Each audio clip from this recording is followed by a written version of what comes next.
Coming up on AgweekTV, team coverage from Big Iron in West Fargo, North Dakota.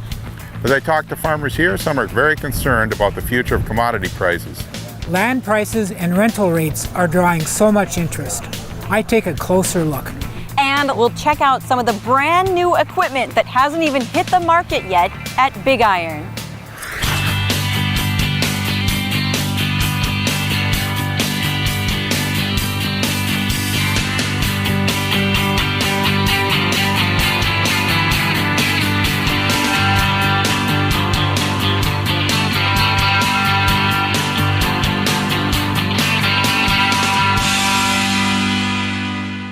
Hello, welcome to AgweekTV. I'm Shauna Olson. We are here at Big Iron in West Fargo, North Dakota. Big Iron began in 1980 and has been going strong ever since. The three-day event has more than 900 exhibit booths, training sessions, and demonstrations. We bring you team coverage from Big Iron, and it begins with Mikkel Pates as he talked to several growers about the status of the current ag economy. We're looking at a third year of low commodity prices in the region. But as I talk to people here at Big Iron, how they're doing depends on where they farm. It can all vary so much. I mean, there can be pockets where it's really good and there's pockets where it can be pretty tough. Even with land, I mean, land can vary within a 1/16 of a mile sometimes, from really good land to more marginal ground. Mike Kelly farms near Niagara, North Dakota, just outside the northern Red River Valley. So far this season, he's had more than 30 inches of rain and lots of hail damage, so poor crops and low prices are delivering a 1-2 punch. It's really challenging. It's kind of, you might say, a rerun of the early 80s. Kelly says they haven't seen farmers selling land off in his area yet, but he says his neighbors are being conservative, cutting back on major purchases. Guys are trying to be conservative and weather this storm. But this is a tough deal because the prices, have really collapsed. And this is a tough growing year for us in this area. But on the southern end of the Red River Valley, many growers are having a good year thanks to an early spring and timely rains. We've been fortunate to escape most of the unusual weather this year. So the rainfall has been maybe a little bit sparse even for us, but it's come just in time. They're hoping that's enough to make up for low commodity prices. The optimism isn't there. We're just treading water. Just keep going. Moving forward, keep walking, heads down, work hard. And we're just here for the long run, and we're gonna keep at it every year, and hopefully we can keep the yields up and the prices and the demand, and hopefully things will turn around, and they usually do. That's kind of a farmer's Achilles heel. He's always optimistic.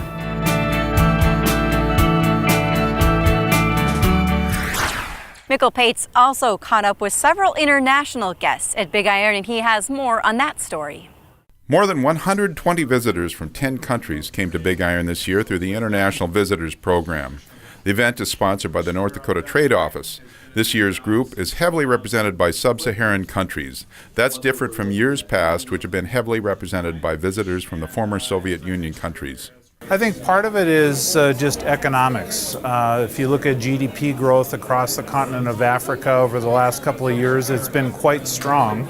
And you look at some of our more traditional markets, which is former Soviet Union, they've had a little bit tougher economic times. So I think in order to have a successful sale, you need a willing buyer that has the capital to do so. And it appears that we're finding that in Africa. Angola had the biggest group at Big Iron this year with 56 people. The country is focusing on ag development in the wake of declining prices for their oil exports. Irrigation, tractors, everything. The Angola the agriculture sector is new, very new. Everything is needed. Everything that we've seen here, we wish we'd be able to partner with some of the company here to bring those tech in Angola. The reason the U.S. government opened a commercial office in Angola is because it's a very large economy. It's the third largest GDP in sub-Saharan Africa. Now, a lot of that, as was indicated, is driven by the oil industry, but it is a 25 million person population. It's a market that a lot of U.S. companies haven't thought about too much. After some initial introductions, it looks like some North Dakota companies will be traveling to Angola in the not-too-distant future. Shauna? Our team coverage continues as Jonathan Knutson sat in on a land value seminar. All of us in ag know that land values are falling. The question is, how far and how fast? The speakers at this land value seminar gave their insights. There's pressure on land values, and that's to be expected, I guess, when you look at the crop prices and farm net income being down and so forth. That's a large determinant of what farmers have to buy land with, and investors and so forth. So, I mean, in short, it's under pressure. I guess how much pressure is more than ever, I think, dependent upon the quality of the land. Farmers are still the primary buyers in the market, but we are seeing more investor interest. I don't foresee the bottom dropping out. Corn and beans stay where they're at. We're going to continue to see a gradual decline. I mean, working capital gets eroded. The number of buyers gets fewer and fewer. So, but there's no signs yet that until we start seeing more forced sales and forced sales at any cost. You know, like, you know, for example, this property is gonna sell. I don't foresee it dropping, the bottom dropping out. It's gonna be a gradual thing. I mean, the best that any of us can tell right now. The drop so far is concerning but not alarming. Farm profitability, or the lack of it, will have the final say on what happens next. Shauna? Coming up next on AgweekTV, we'll hear from one of the most popular meteorologists in the world.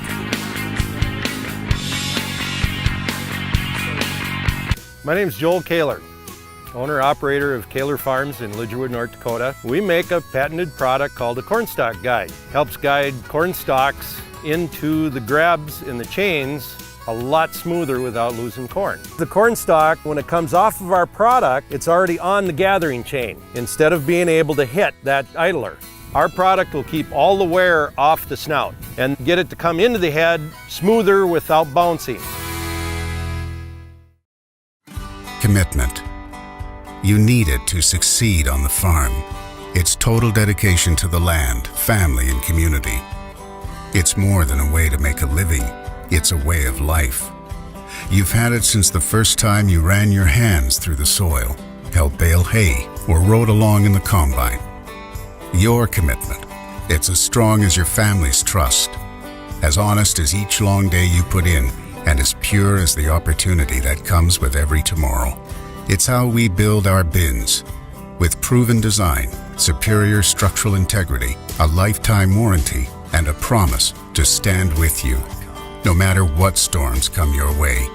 The harvest will always be protected, so you can sell when it's right for you, your family, and your farm. Commitment. It's why we can say, there's nothing standard about superior. Bigger than hockey in the state of hockey. It's the Minnesota State High School Clay Target League, and it's the fastest growing high school sport in Minnesota. Watch as we follow along with some of the best shooters in the state. You might be surprised at who we find. Then we travel to Clear Lake, Wisconsin, where we see the bond between man and his hunting dog grow stronger in the off-season. That's this week on Northland Outdoors. Handing down a favorite recipe is an important family tradition, and it can start with a trip to your local home of economy, where you'll find a huge selection of canning supplies to get the job done right, like paring knives and cutting boards, jars and lids, cookware and spices, all at the guaranteed lowest price, so you can seal in those lasting memories and preserve more than great taste. Home of economy, where your dollar buys more. Of course, the long-term weather forecast is always on the forefront of farmers' minds here in our own backyard and across the world. And who better to talk about that than Drew Lerner with World Weather. You are the owner and senior agricultural meteorologist of World Weather. And of course, weather, that's all you do is talk about weather, isn't it? That's right. Anywhere in the world we cover it. Any major agricultural area we cover. So. And the markets watch what you're talking about as well, don't they? Well, I hope so. I've been doing it for a long time. It's like my 37th year, and we support the commodity trade on our daily basis, as well as all the producers around. Anybody that's in the food chain somewhere, whether it's putting a seed in the ground or whether it's the processing of the harvested crop for making cereal or whatever. We're all the way through the chain helping out everybody we can. Okay, and everyone's always watching South America and the weather down there, and their soybeans affect how things happen up here. What are you seeing? How's the weather down there? Well, the situation down there's a lot of chatter right now because we were supposed to have La Nina around this year, and La Nina tends to make it dry across parts of Argentina and Brazil during the spring planting season. So if La Nina were to come around, the market was all ready to send prices higher because of a shortage on production. But the problem is La Nina never came around. There's still some potential there, but it's probably not going to happen. And as long as that's the case, we'll probably have a fairly good start to the growing season. So for right now, we're not ready to go in the fields. I suppose they're planting a few cornfields in Brazil, but for the most part, the main planting season is still a few weeks down the road. Any other hot pockets around the world that are seeing good or bad weather? Well, there's actually quite a few. Australia's eastern part of Australia is very wet right now. This is the reproductive season for some of their wheat, barley, and canola. Going into that, and the eastern part of the country is getting a lot of rain, just way too much rain. And it's raising the wet weather disease potential, and it's also slowing down the spring planting. So they plant cotton and rice and corn and soybeans as everybody else does, and so the process is not looking very good. There's also a bunch of rain falling right now in the spring wheat and sunseed areas of the former Soviet Union, and that's causing some issues with grain quality there. China's just had a rotten year. They've had everything go wrong. They had some of the worst flooding in history. They had a drought that's ongoing now, and there's a typhoon that's going to be moving into southern parts of the country right away. So it doesn't look too good for China production this year. Wow, what an exciting job you have. I love it. It's been good for me, and it is interesting to follow what's going on in the rest of the world, and it helps the marketplace to be aware of what's going on. Absolutely. Drew Lerner with World Weather, thanks for joining us here today. Thank you very much. Up next on AgweekTV, we'll hear your local weather forecast. Is the rain going to stay away for harvest? And how low will these temperatures go? And later, we'll check out some of the brand new equipment at field demonstrations at Big Iron.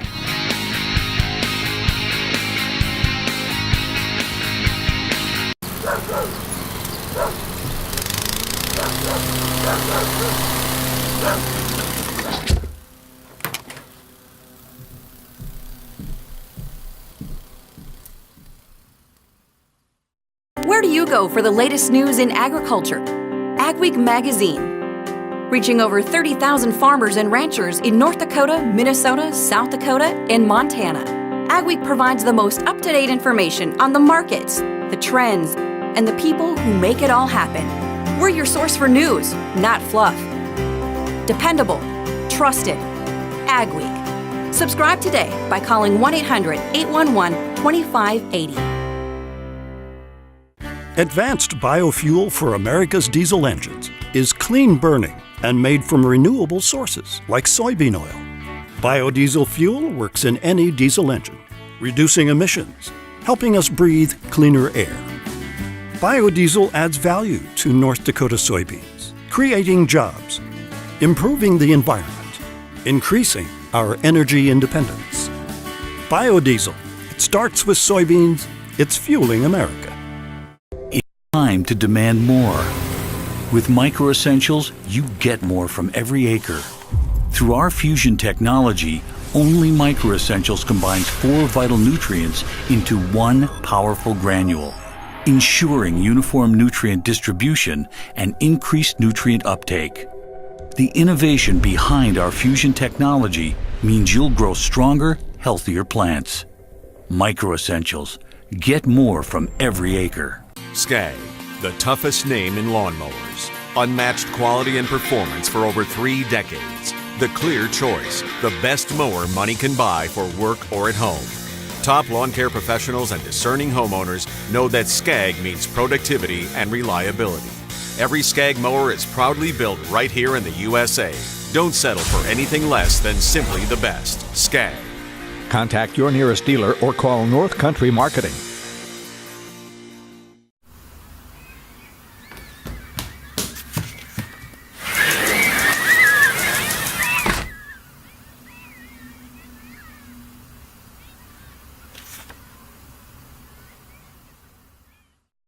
AgweekTV Weather is brought to you by Kaler Farms.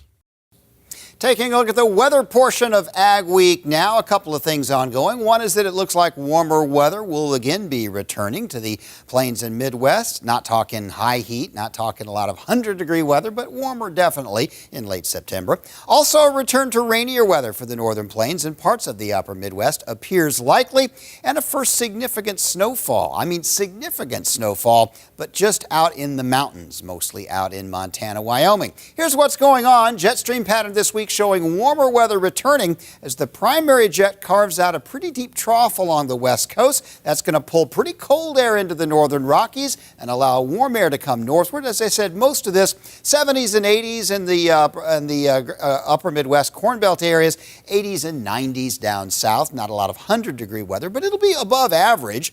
And this will be cold enough for snow in the higher elevations, some 40-degree type weather getting out into Montana. But I do expect some significant snow out in western and central parts of Montana. The contrast between the cold and the warm and the fast jet stream in between suggests a pretty good possibility for a few rain systems moving maybe a little further north, this time up into some parts of the northern plains. Hopefully they won't be too heavy, but I do see some subtropical moisture and then a weather pattern setting up to bring some rain across the north. The tropical activity will likely keep the southern areas quite wet over the next week.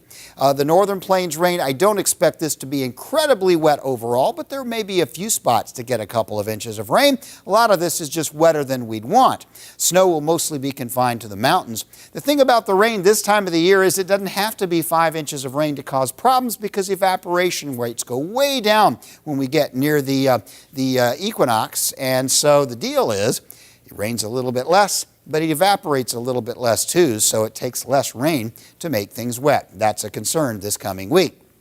Moving into next week, now we're talking the last week of October. I think the west will begin to dry out. Primarily dry weather in the western United States. The heavy rain area, northern plains will shift into the Great Lakes, I believe, and the rainy weather in the deep south will mostly go to the eastern seaboard. In the middle, I think it could go either way, either be mostly dry, mostly wet, or about average. I don't really see anything to focus anything there. This is an interesting addition to the winter pattern as well, the fall and winter. Been talking about El Nino turning into La Nina. This is warmer than average sea surface temperatures in red, cooler than average in blue. Well, I'll play the movie again. The El Nino was ongoing all through the summertime, but as we head into the fall, it was turning blue, indicating the presence of La Nina. Look at the last frame, though. It's weakening. It looks like the winter may be neutral, not a La Nina, which means for temperatures, not a good indicator. For snowfall this winter, not a good indicator. Without El Nino or La Nina, hard to forecast. Bigger than hockey in the state of hockey. It's the Minnesota State High School Clay Target League, and it's the fastest growing high school sport in Minnesota. Watch as we follow along with some of the best shooters in the state. You might be surprised at who we find. Then we travel to Clear Lake, Wisconsin, where we see the bond between man and his hunting dog grow stronger in the off-season. That's this week on Northland Outdoors. Commitment. You need it to succeed on the farm. It's total dedication to the land, family, and community. It's more than a way to make a living. It's a way of life. You've had it since the first time you ran your hands through the soil, helped bale hay, or rode along in the combine. Your commitment. It's as strong as your family's trust, as honest as each long day you put in, and as pure as the opportunity that comes with every tomorrow. It's how we build our bins. With proven design, superior structural integrity, a lifetime warranty, and a promise to stand with you, no matter what storms come your way. The harvest will always be protected, so you can sell when it's right for you, your family, and your farm. Commitment. It's why we can say, there's nothing standard about superior.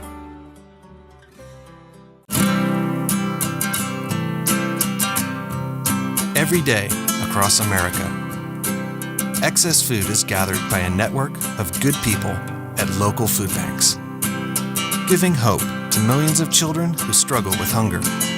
They've earned their wings, and you can too. Together, we can solve child hunger. Support Feeding America and your local food bank at feedingamerica.org. Where do you you go for the latest news in agriculture. Agweek magazine. Reaching over 30,000 farmers and ranchers in North Dakota, Minnesota, South Dakota, and Montana. Agweek provides the most up-to-date information on the markets, the trends, and the people who make it all happen. We're your source for news, not fluff. Dependable, trusted. Agweek. Subscribe today by calling 1-800-811-2580. The field demonstrations are always a popular event at Big Iron. We got a chance to check out the interseeder and a very special sprayer. John Deere brought out the R4045 sprayer. It stands for 4,500 liters of water, which is 1,200 gallons. It's set up here for in-season and late-season nutrient application. So on this sprayer, you can see we have the Y-drop system, 360 yield center. John Deere recently started an allied agreement with 360 yield center, giving John Deere dealerships the ability to offer 360 yield center Y-drops through the John Deere channel. They're showcasing two of the steering solutions that John Deere recently came out with, the AutoTrack Row Sense, which is similar to what some corn heads use on a combine. It actually uses feelers right alongside the tire, and it gives you the ability to feel those corn rows and steer off of the actual corn stalk versus off of GPS. The other solution on this sprayer is called AutoTrack Vision, which is actually used for early crop stages, which is using a camera to view the two crop rows and then steer you in between them. Tony peruses the sprayer through a maze staying between the yellow tape lines that simulate crop rows. The yellow tape lines actually had a slight curve to them, and I was not steering at all. It just kind of followed along with those curves and went where it needed to go. Another item on demo, a newly designed side-dressed fertilizing machine that plants cover crop seed into row crops. This is a prototype.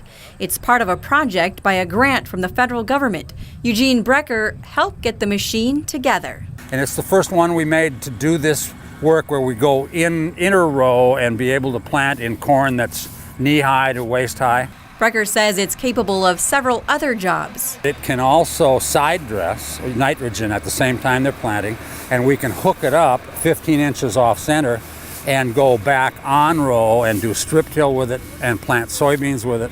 And so it can go on virtually any acre, every acre of a farm and do different things with it. Brecker says if all goes as planned, it could be on the market in a few years. If so, it will be an Amity brand.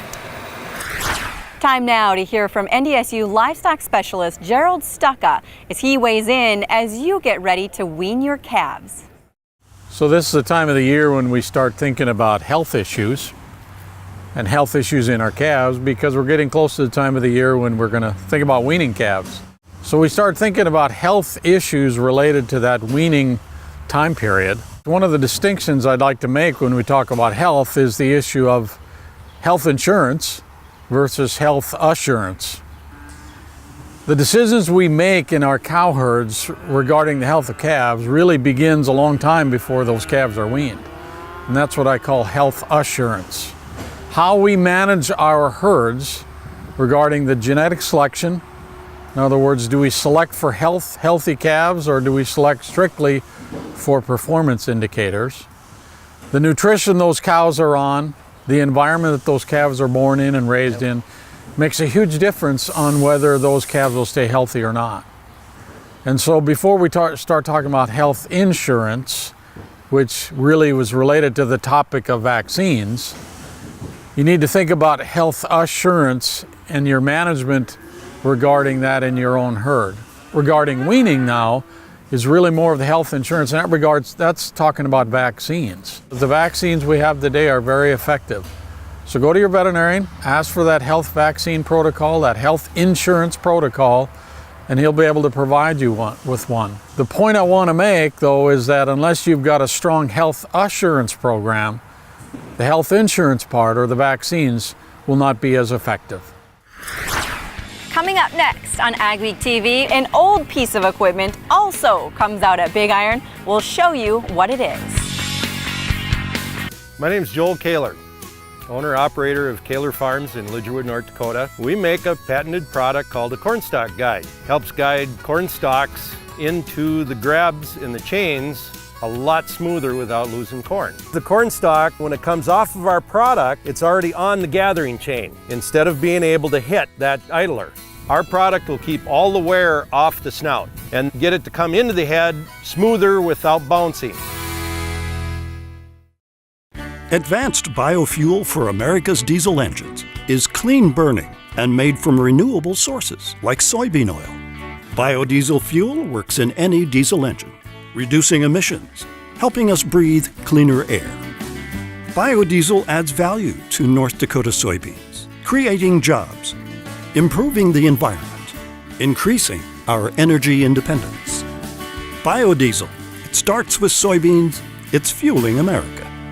This is Dennis Belisky reminding you we do auctions and we do them well. You've built your operation with hard work, and when it's time to sell, all or part, you deserve the best. Details from repairs and preparation to promotion and settlements are not routine. Chances are you'll only do this once, so we'll tailor an auction just for you and get it done right. On site at your farm or added to one of our highly successful Alaris Center auctions, we have the skill, reputation, and integrity to meet your needs with best-in-class commitment and quality service. Find us at resourceauction.com or call 701-757-4015. Where do you go for the latest news in agriculture? Agweek Magazine. Reaching over 30,000 farmers and ranchers in North Dakota, Minnesota, South Dakota, and Montana. Agweek provides the most up-to-date information on the markets, the trends, and the people who make it all happen. We're your source for news, not fluff. Dependable, trusted. Agweek. Subscribe today by calling 1-800-811-2580.